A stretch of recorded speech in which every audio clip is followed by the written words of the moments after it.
Сау саламатсыздар ма қымбаттыларым? Бүгін берекеңіз мол болсын деген тақырыпта әңгіме қозғағым келді. Негізі алып айтатын болсақ, ризық беруші Алла тағала дейді, иә? Сондықтан да не сұрасаңыз да Алладан сұраңыз.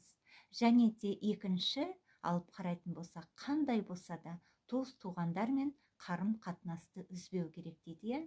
Туыс-туғанмен әр уақытта араласу керек. Қандай да бір жақсылық болатын болса бөлісу керек. Сондықтан да туған туыстан еш уақытта ажырамай қарым-қатынаста болып, тату-тәтті туыстармен араласып тұру керек.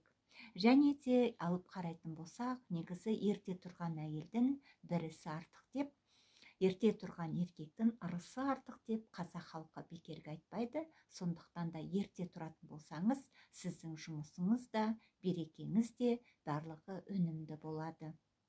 Және де алып қарайтын болсақ, негізі адам баласы күнә жасамау керек дейді, иә?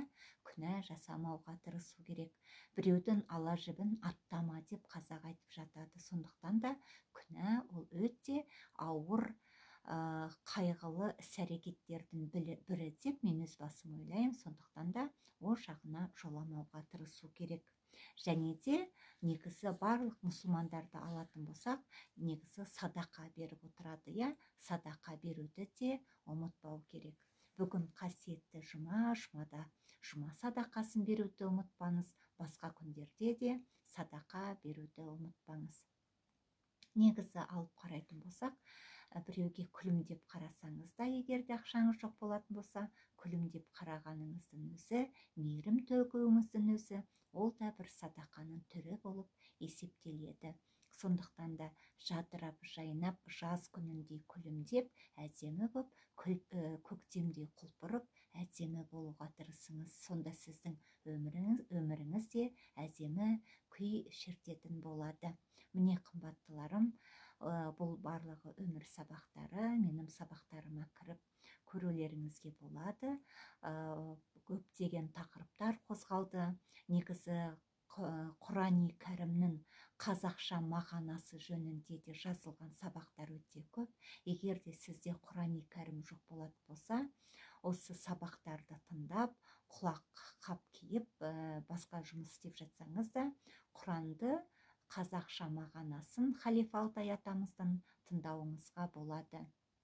Және де Алла тағаланың 99 есімі айтылған жөніндегі сабақтарды да көріп тыңдауыңызға болады. Ол жөнінде де көптеген сабақтар өтілген. Сонымен қатар Мұхаммед пайғамбарымыздың өмірі жайлы жазылған кітабынан үзінділер оқылған. Сол кітапты да тыңдап, естіп көруіңізге болады. Ол сабақтардан да өміріңізге көптеген өмір сабақтарын алуыңыз мүмкін. Сондықтан да өзіңіздің көңіліңізге жаққан сабақтарды көріп тыңдауыңызға болады. Көптеген сабақтар жаздым деп өз басым ойлаймын.